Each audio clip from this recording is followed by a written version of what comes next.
Exactly, that is just the book. Print paper. This is the real trip. Where are you from? No, it doesn't matter where you're from. We need to get you some clothes for the trip. Have you ever been to Canterbury? No. No? Then close your eyes. Listen. Listen to the raw young folk as they make their way to Canterbury. You're medieval England, 14th century. Wait, if we're in medieval England, 14th century, how come you don't have an English accent? Accents don't matter. Wait, you don't have an English accent either. Yeah, but I'm not from medieval England. Accents are rubbish. All you need is imagination.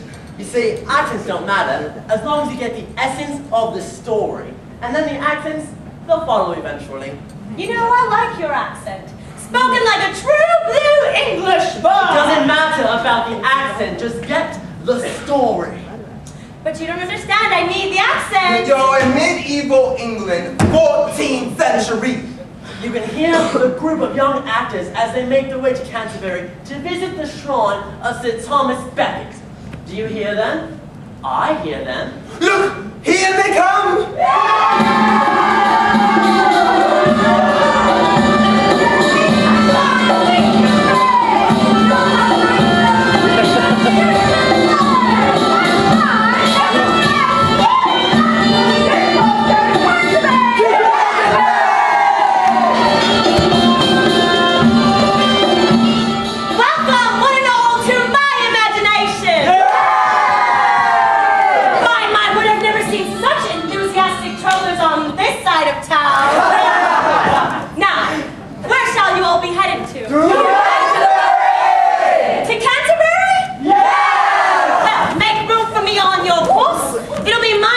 Travel with you to Canterbury! Wait!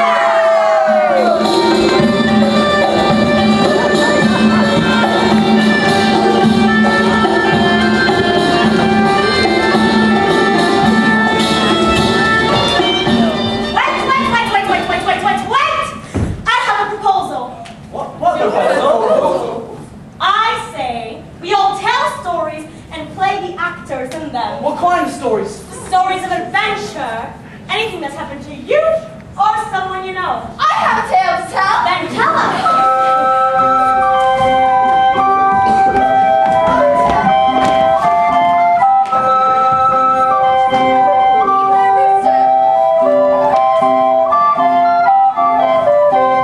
There once was an old widow who lived in a small cottage with her 2 daughters. She was well provided for with 3 cows, 3 horses, 1 sheep, 6 hens, and a rooster! Chanticleer was his name. He was a self-declared mayor of the yard. Never a handsomer bird would you see, with his comb as red as coral, his bill of jet black, legs the color of gold, and a voice finer than that of any organ.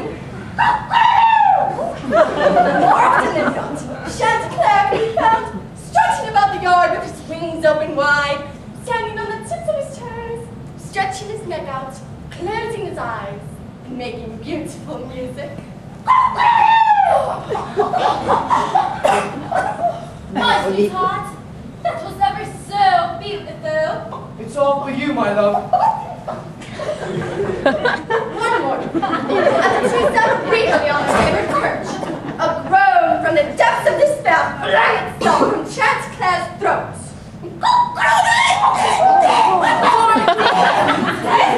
What ails to growl so? My dream last night, that lonesome beast had came into the yard. You are afraid of a dream? It was a particularly scary dream. And what did this monster look like? I'm not sure. It was dark. But the sound alone nearly froze me. You have lost my love. My love, don't say such things. I cannot love a coward. Oh, I am no coward. Every chick, every hen dreams of the day where she can marry a rooster who is hardy, wise, and trustworthy. Not a fool and not afraid of dreams. How do you know the man's heart? I do. Then how can you possibly fear a harmless dream? It was particularly scary. Everyone knows that dreams are not to be taken seriously. They are caused by problems elsewhere in the body. Surely this dream of yours is nothing but a case of indigestion. You really think so? Sir Chanticleer, fly from this perchance once. Do not groan. Take laxative. Why not? I cannot take a laxative. They taste too funny. Anyways, now that I've seen your face, I have no fears. My dearest. Dearest darling. My darling dearest. But all was not well. For hidden in the shadows, out of mind and out of sight, lay another animal. A beast was hidden in the shadows, lurking in the shadows. One who watched every step Chanticleer took. One who listened to every word that came from Chanticleer's throat. Never more delightful throat have I seen. The fox had started its yard and bid its time to attack the rooster. I can wait all day and night if need be, as killers wait in ambush to murder men. Run! Oh, I'm sorry. I got a bit carried away now. Where was I?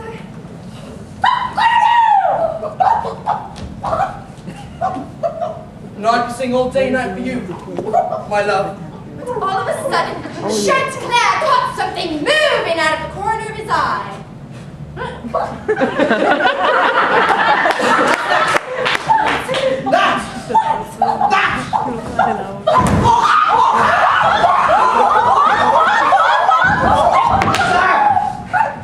Good sir! Be not afraid of me. Will you run away so soon? I am no enemy of yours. How so? Why, the only reason I have come so close is to hear you sing. You appreciate music, Master Fox? Truly, your voice is finer than all of the angels in heaven. You sing with such feeling. It is clear that you sing from the heart. Well, I suspect no treachery from you. Seeing how it's only tradition that teaches a rooster to fear fox. We must break the tradition of times. Quite right. But it also says that a fox will want to eat a rooster. No! Why, yes. Never! How could I eat one with such a velvet voice? Oh, you really think so? I do. Why? No one has called my voice velvet before.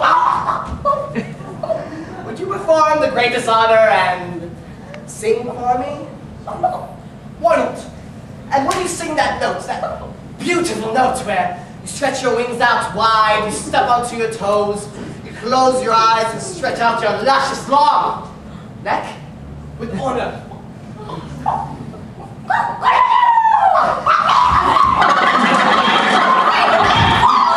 City came at once! They saw the fox and decided to take up the chase!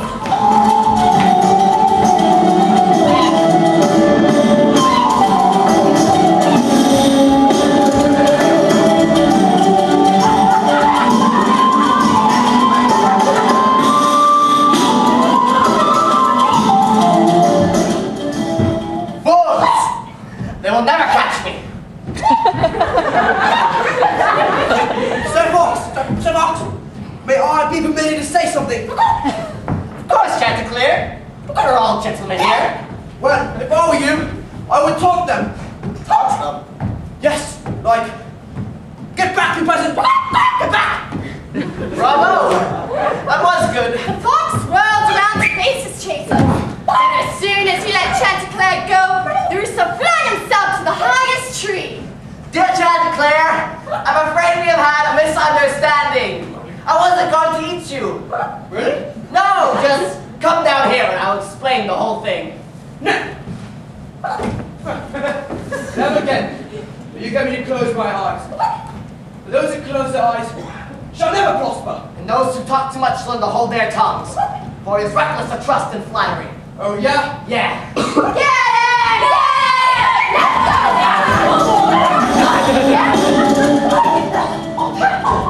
Chanticleer, I thought you were surely dead. So I love, I took care of him single-handedly. I'm so happy to see you. And that's the tale of flattery amongst a rooster, a hen, and a fox.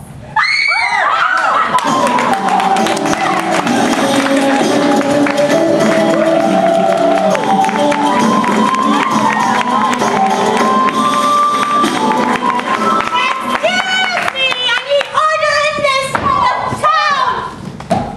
Oh, well, I have a story to tell. You.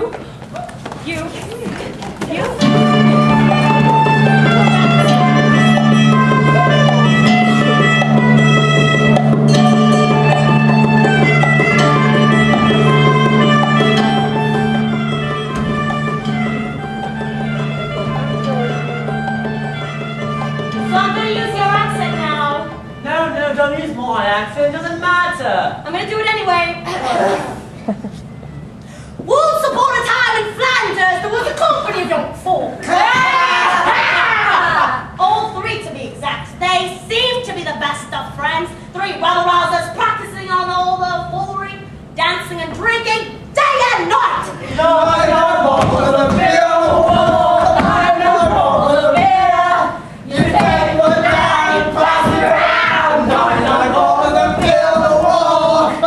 Eating till they had stuffed themselves to the gills and swearing up the street. Holy! They damned the world and all those in it except for themselves, their fun, and their wild ways. One morning at 6 o'clock, these three were in a tavern, drinking. Now, don't you fools think it's a little too early? Early? It's late. We haven't even been to bed yet. Too hard. What was that? It's a bell. I know it was a bell. What kind of bell? It's a corpse bell. Some poor slob is headed for his grave. We must drink to him. Here. To the poor slob. Wait. Before we drink him, we must know his name. Oh. Hi, you. I'm not getting you another drink. I don't want another drink. Good! Because I wasn't getting you one. Shut up. I want to know the name of a poor man going to his grave. Well, go ask. And what will you give me if I do ask? Nothing.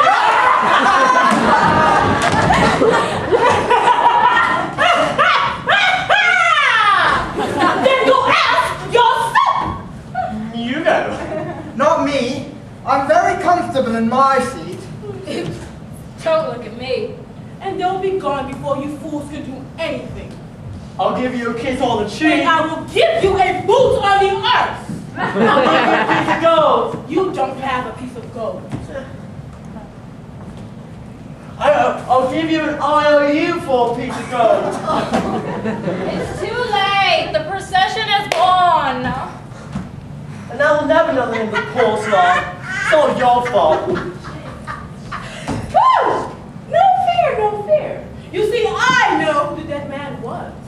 Well, Well, are you sure you want me to tell you? tell Marie, old hat, and be quick about it. Get off of me!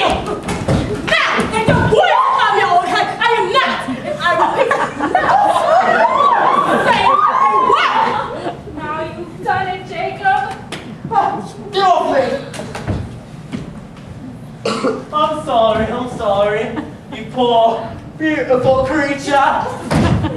Please, impart on us your eternal wisdom. Now, listen to this. The drunk, and I repeat, the drunk, going to his grave was Beckett! Beckett? Not her, Beckett. Joe Beckett! I said Joe Beckett! Listen closer. And it is told that Death himself came into the tavern with his sight held very high. And Beckett left without a word, and I repeat, a word to anyone. She's not lying. Death is pretty big these days. It took 1,000 with a plague in the next town. I get goosebumps. If I were ever to run into death, I'd be afraid. What? Afraid of death? Of course. You've got to be kidding me. I'm ashamed of you for ever suggesting such a thing. Death ain't so tough.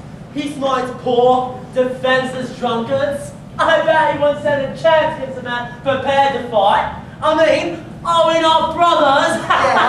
Well. Figuratively speaking, of course. Are we not the best of friends? Yeah. Are we not 3 against 1? Yeah. 3 against death? Yeah. I say, we will seek out this Death, who has cowardly slain so many, and by the end of the night, Death will be dead. Come on.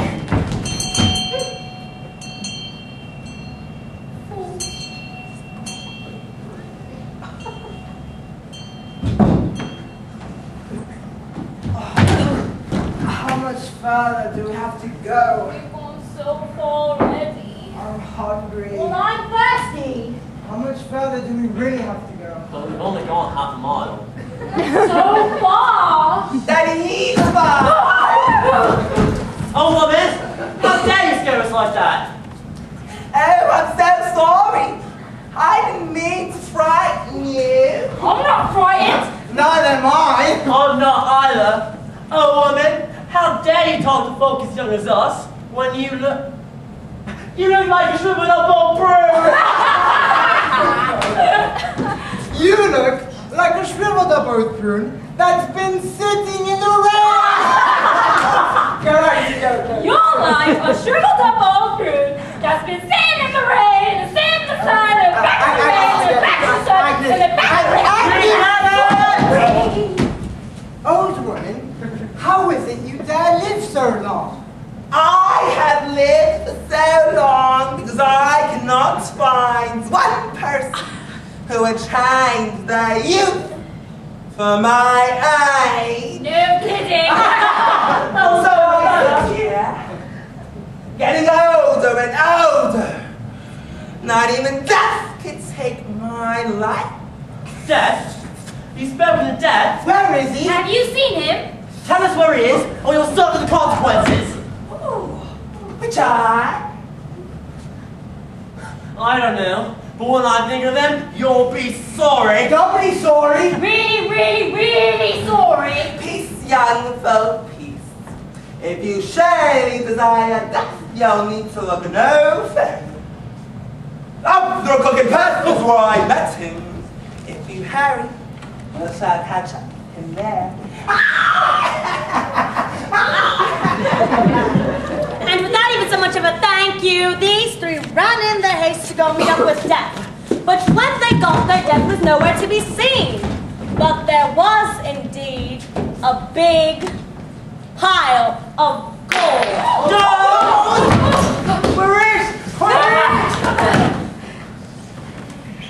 And so the gold, of course, caused Death to flee their minds completely. But Death did not forget about the 3 companions.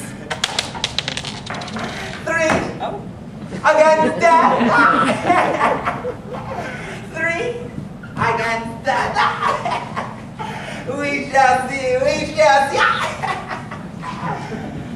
My friends, there's no one else I would rather share this gold with than with you guys. Well, yes it is, of course. We are truly blessed. Indeed. Doubly blessed. Indeed, indeed. Triply blessed. Indeed, indeed, Oh, we get it, indeed. we get it. Quadruple. We get it! 3 against death. We shall see, we shall see. Now, how do we get all of this gold? I say you give it to me. Well, we can't take it by day. We'll be accused of stealing it. And we'll be hanged. Bad idea. I know. We'll take it by night. That way none will see us, and none can accuse us of stealing it. And then we won't be hanged. So we wait, so we wait.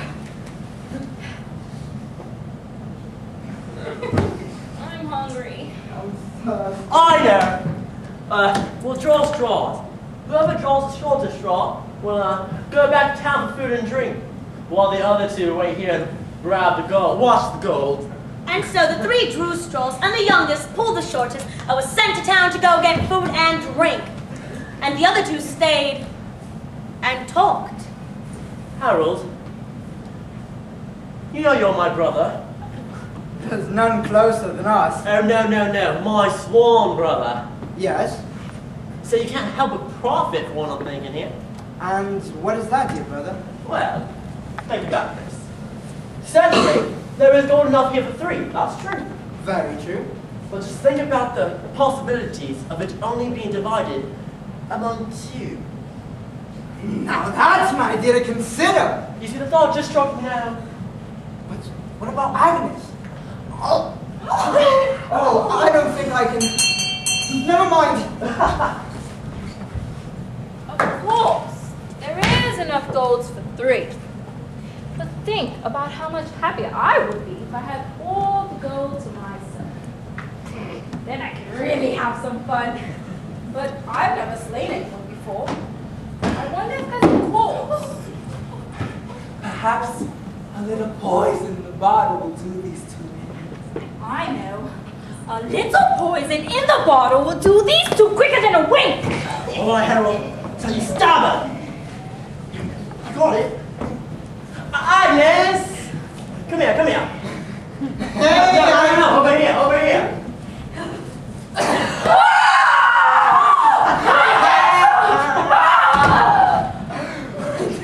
We're rich! Salute!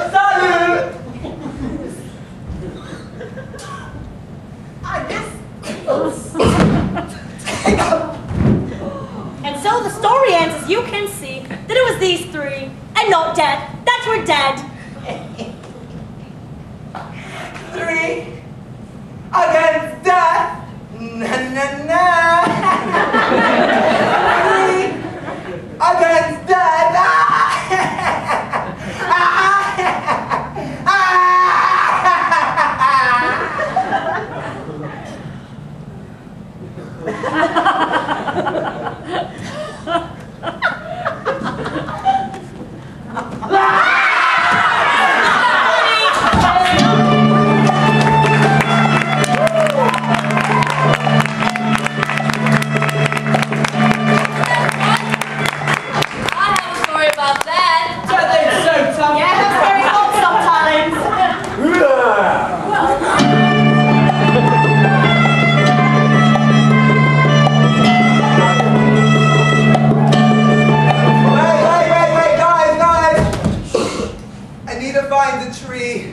Death needs to pee.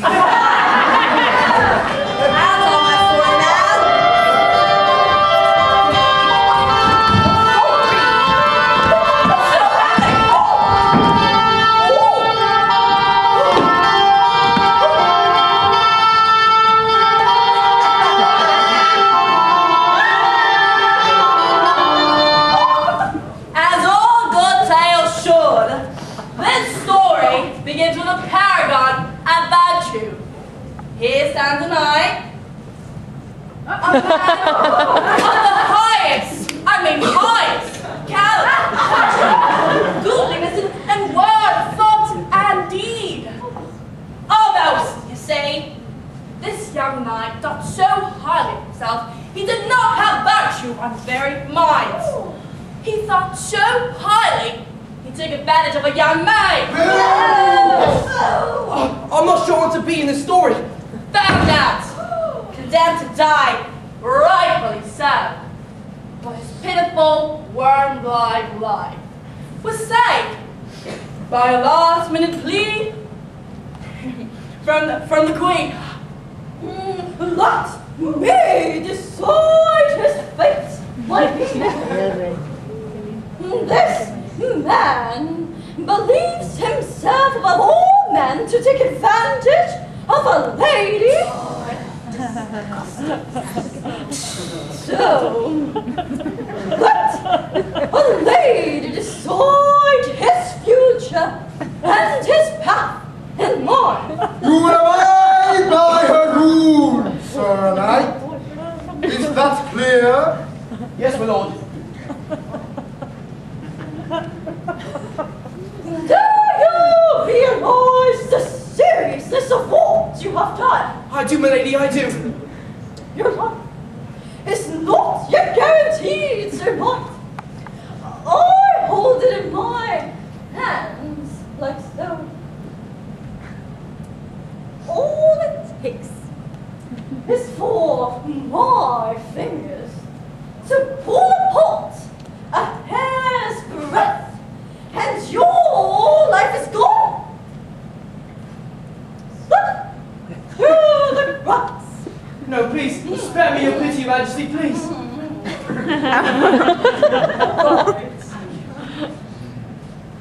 I will give you your life if you can answer me but one question. What is the question? The question is this. What is the one thing that women most desire? You tell me that, and you will keep your neck, and the axe will remain cold. Is that all you ask of me? I give you a year and a day to search for the answer. At first, the night was light of heart, Piece of cake. but the days turned into weeks. The weeks, they turned into months. And the night was far more behind than he was ahead. I've searched every home, every place in every town. The knight could not find one thing woman desired. He found millions of things. Some say, women love for riches. Women love to be flattered. Women love to be desired.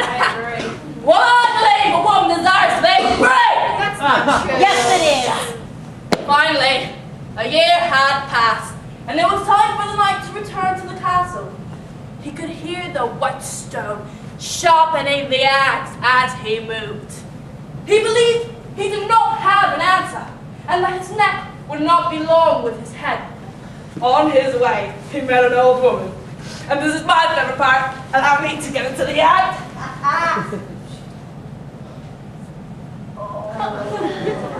Sir Knight! Sir Knight! Sir Knight! I cannot speak with you, woman. Oh! Speak with ye? I do not wish to speak with ye. I merely wish to ask a question. What is your question? Why did you drag your feet so? I've never seen anything like it in all of my days. Because I'm going to my death. Oh! Oh! How dramatic! And what death is this? Well, I did something wrong, Mm-hmm. which I knew was wrong. Oh! Well, I did it anyways. But then I got caught. Oh! And I was supposed to die by the hands of the king. Oh! But now I have to answer the question. The question. And what is this question? The question is, what is the one thing that women most desire? Ah! What is the one thing women most desire? It's not that funny. Oh, I mean, what if I had the answer, Sir Knight? Of course you have an answer. Every woman has an answer. Not an answer. The answer. The answer. The only one. The only one. That's the one I hold. If you truly know, I would do anything for you. Well, all I require is this. Pledge me your throat that the next thing I ask of ye, you will do all of your might, and I will give you the answer.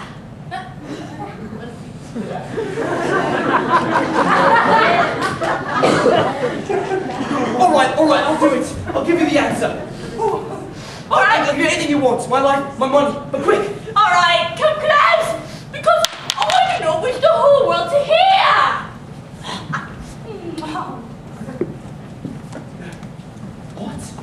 Oh, No. yeah. Lino. Have no fear. Yes, yes, to the castle! To the castle. To the castle! To the castle. To the castle! To the castle! To the castle! Sir Knight! To the castle! Sir Knight! What? The castle is right there. Oh. Welcome back, Sir Knight. What have you to say? Do you have an answer? Well, I have an answer. And so, Tell us so. The one thing that women most desire is mastery over their own choices, over their husbands. Kill me if you believe otherwise. congratulations, Sir Knight. Yes. You have won your life. Yes, congratulations. We have a celebration feast prepared in your honor. Do join us. But what if I come back with the wrong answer? Hold! Hold, I say! I must be heard! Who is this old hag? My queen! My beautiful, beautiful queen! Oh, well, I may be an old, foul, ugly woman, but I am the one who gave this young knight the answer, and he pledged me his troth. Then he must do it. And I will, with the most humblest of gratitude. That it must be done before this court. I ask of thee to take me as your wife. Oh no! What? Marry me tonight. You got to be joking with me. And now, Charles, he pledged your word and your life. Well, then take my life, take anything. Do not ask me to marry you. That is all I ask, Sir Knight. But I'm a knight. You're old and poor. I'm young and rich. My king, you must understand. My queen, surely. You gave your word. What? You will marry this woman this very day, Sir Knight. A man must learn how to keep his honor. Until the night and the old woman were married, they would not have much revelry. Whoa, no. Yeah, No, not now, not ever. In truth, it was quite the dour occasion. There was no great feast, no great ceremony, no beautiful dress. The knight was in a foul mood from beginning to end, and when the deed was done, he did his way. I'm in a pit of despair. I'm going to drown myself. My knight, why do you do this? I gave you my life. I saved your life. Tell me, so I can amend things. It can never be amended. You're old and poor. Nothing can change either of those two facts. I do not wish to be married to you. This is the cause of your unrest. Of course it is. Are you blind? Sir Knight, I will give you two choices. I can either be old, foul, and ugly, and Or I can be young and beautiful, but there always young people, please, young and beautiful. But there is a catch! I don't want there to be a catch. If I am young and beautiful, I will go to every house, and every man will know of me. Which do you choose?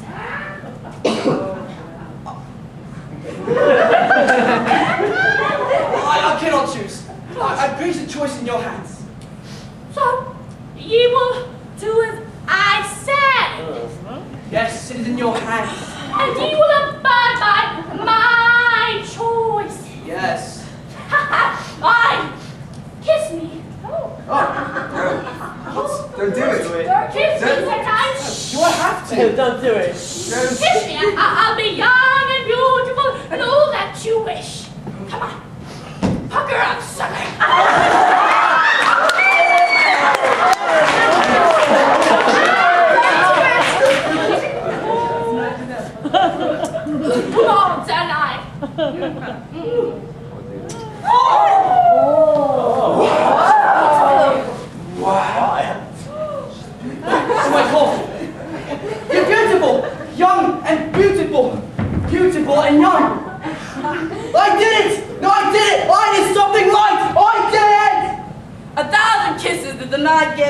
young wife.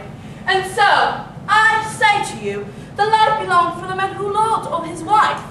But I wish a curse and pestilence over those who do otherwise.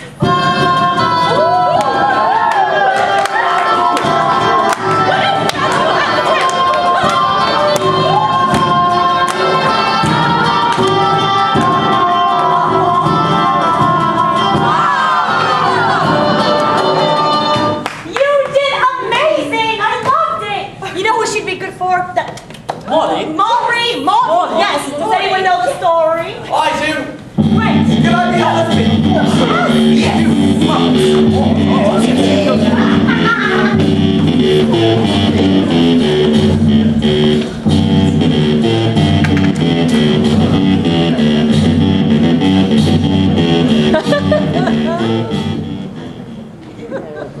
At Troppington, a place not too far from Cambridge, the sly, mean, bossy bully miller. This miller went by the name of Silicon. I can fish, I can mend the net, I can play the pipes. And steal. Stealing was his specialty. He would steal the meal and corn, and no man would dare challenge him. You dare suggest me of stealing, you dare. A wife he had of questionable lineage.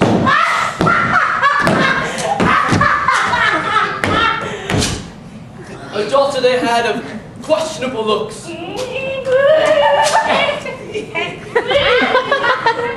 But when the three were walking through town, not one brave nor stupid soul made joke.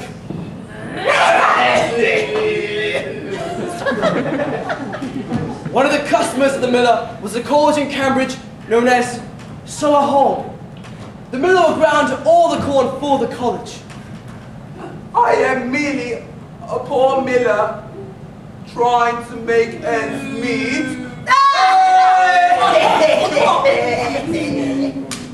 No one in the college believed Simkin was merely a poor miller. But what are they to do? He has a sword, a knife, and a dagger at his disposal. He treats us at every turn, and no one shall say a word. I shall stand up to him, man to man, face to face. And I bet my very life that he shall not be able to steal one grain away from me.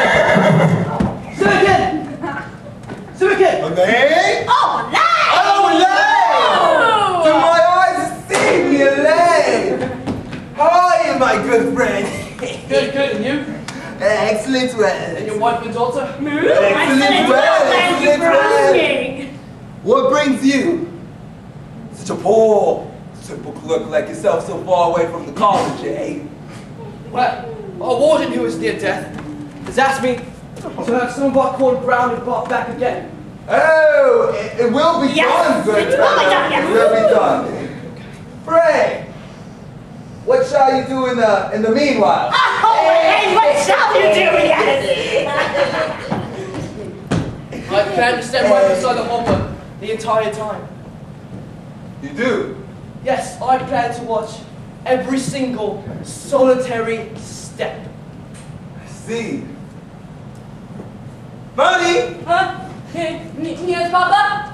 will you please take young Elaine into the Miller house? I'll be by. Right this way, Sir Clerk. Can I ask you something? Sure. Do you like cows? Cows. Yes, cows! I have 3 of them as pets.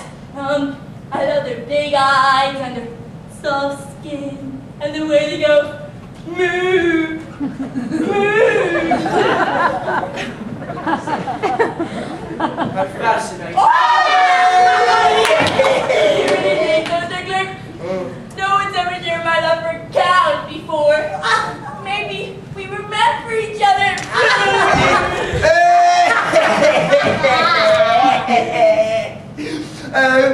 This youngling thinks he can trick me into giving him a fair deal. Imagine that! Imagine that. But I will blur his eyes. The more tricks he tries to play, the more I will steal from from his sack. The finest clerk is far from the wisest. Come, Sir King, I'm anxious to start. So I come, without delay. As the miller went down to ground the corn, his wife stole down to where Elaine's horse was tethered. Come here, horsey. Come on, let's go. Shoot! Shoot, come on, horsey!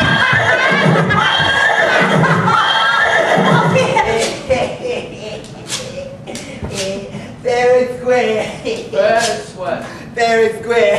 You said it fair and Hey, why don't we send Marty in to check upon your horse?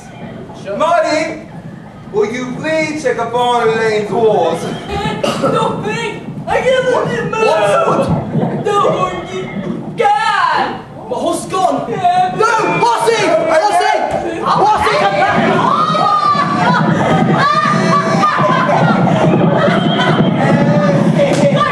Marty, good job. Horse! Thanks for you like an utter fool!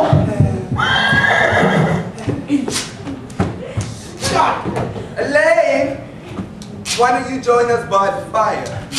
Your horse is headed once more, right? Of course. I can't imagine how we got away. No, I can't imagine. Nor can I. Anyways, it's too late to ride back to the college. Would you please let me spend the night? Well, of course, good sir. Thank you. For price. What? Elaine, I am merely a poor miller trying to make ends meet.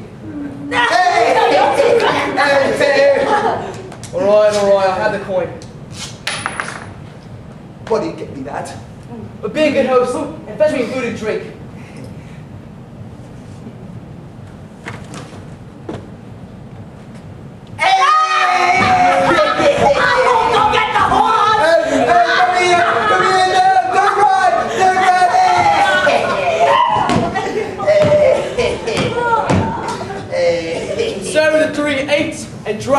Ate and drank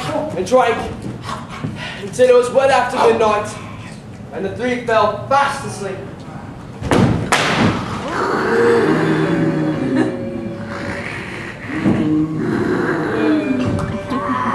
Of course, you're content. You have my money, my flour. No, I have nothing. I'm not going to go home looking a fool.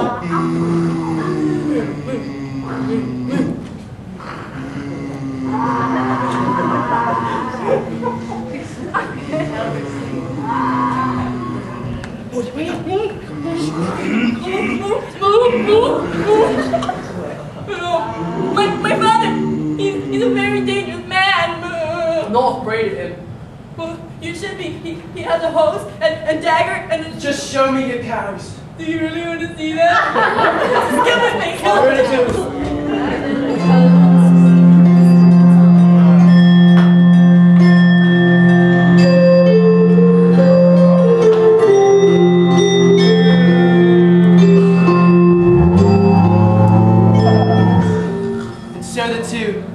Much revelry and merrymaking until the rooster marked the morn. And with that, I must leave you with one more kiss. What? Papa! What? What is this? Are you trying to free pass my daughter? I did! Oh, you false, treacherous clerk. Oh, you shall surely die for this. I shall show you live.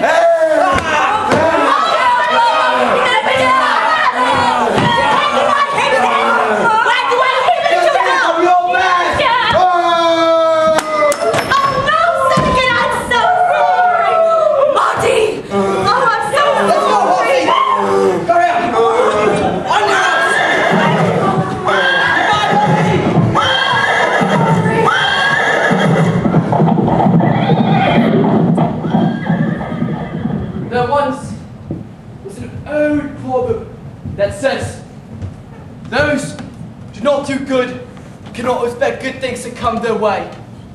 And those who cheat will always be cheated.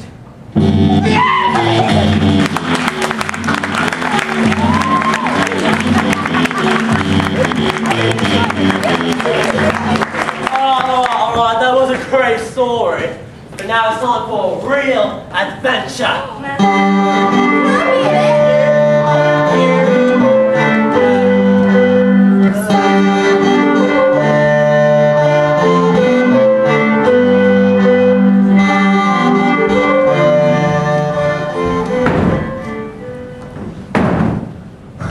So once upon a time, there was an old man who was a carpenter by trade and took in boarders on the side. This particular carpenter, he took in a particular boarder named John. Excuse me. Isn't my name Nicholas? Oh right, Nicholas was his name, and he was a handy, clever clerk with a sharp mind. Welcome to your new home. Alright, I'm not ready for you yet. Get off! Oh, sorry. Don't walk like this. Go! Anyways, so the carpenter, he also had a name. I think that's John. Oh, that's John. Right. So John the carpenter. Alright, John. Yes. Welcome to your new home. John the carpenter had just married a particularly young wife. This wife was young and wild and beautiful, and most importantly, she was very, very, very, very young. Just as young as the carpenter was old. And try as he might to keep little Alison all locked up, Nicholas found the key. Alright, you're done.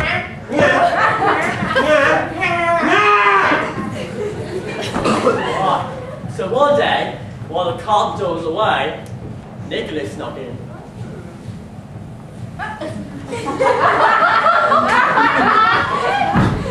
If everything goes my way, you will love me with everything you've I got. will not! Kiss me, sir! I will not, Nicholas! Let me be or I shall cry out. Not until you tell me that you love me.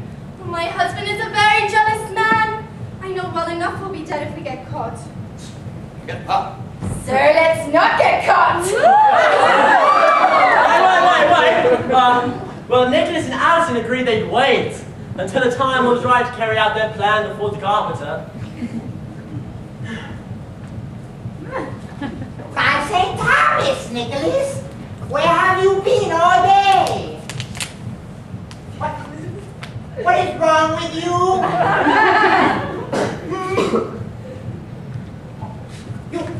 You have been bewitched. The stars have bewitched you. I banish all the evils from my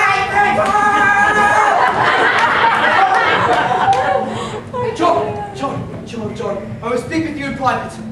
Steady, son. We are truly alone. All right. What will I tell you? You must not tell anyone.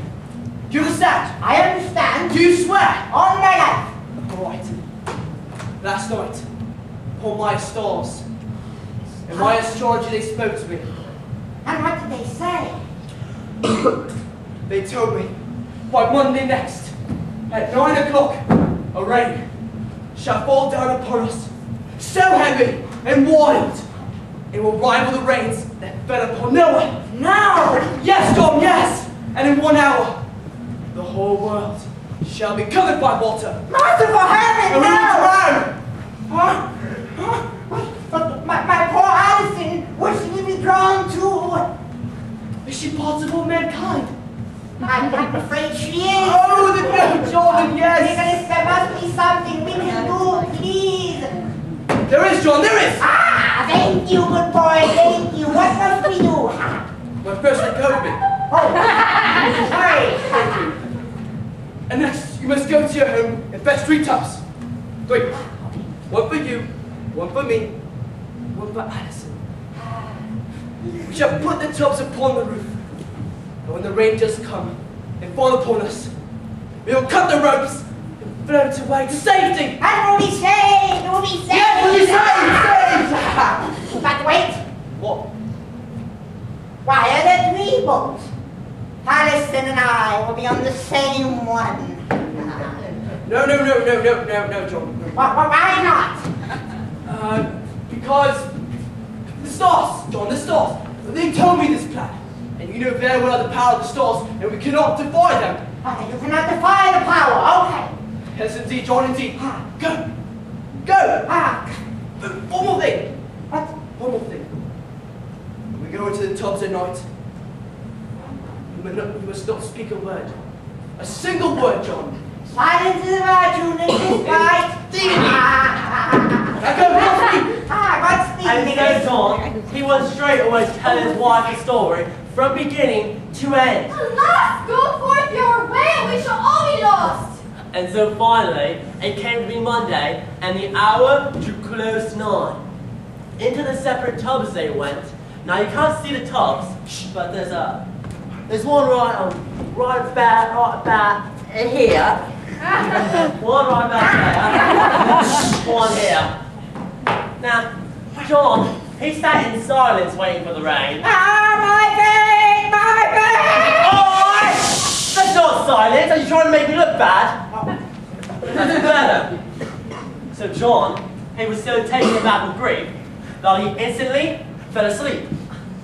His snores, they filled the tub. Now Alison and Nicholas entertained themselves with so much revelry and merrymaking all the night through until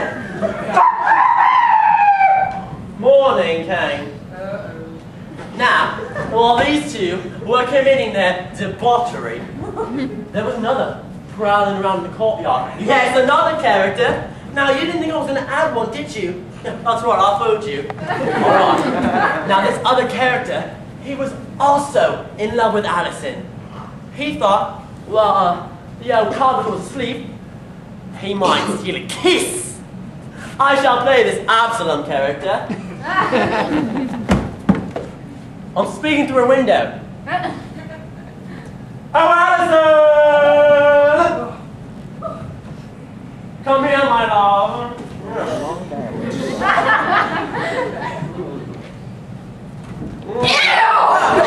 Who is that brute?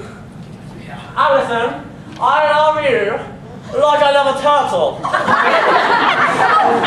have an idea. Stand back and you shall have such a laugh. Oh, Epsilon! Yes, my love. Come to the window and I shall let you kiss me. Yes. But of course, my love. But you must do it quick so the neighbors don't see. But of course. And you must close your eyes. All right.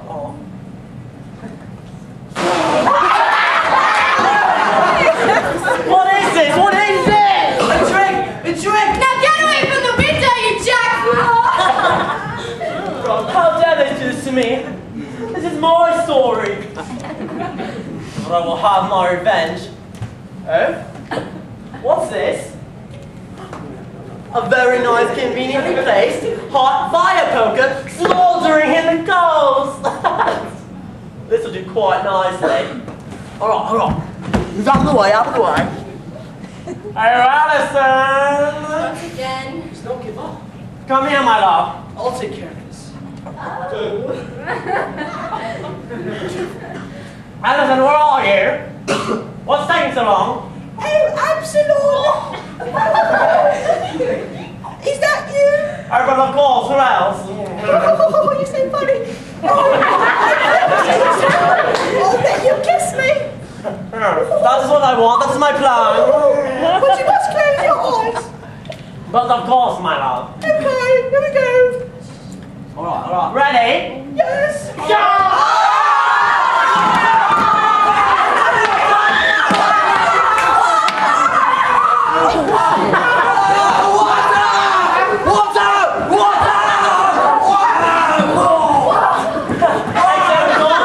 John cut the rope and he went careening down the campfire.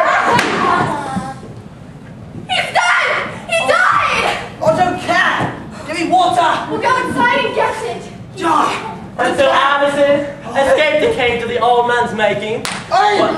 But Nicholas, the handy, clever clerk, was not clever enough to escape being branded on the behind. Yes, branded on the behind.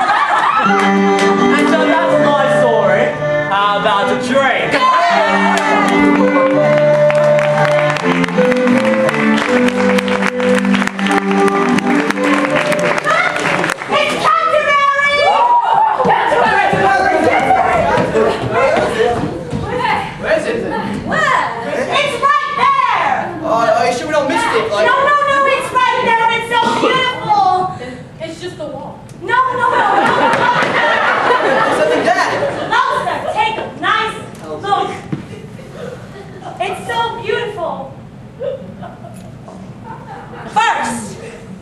Without the imagination.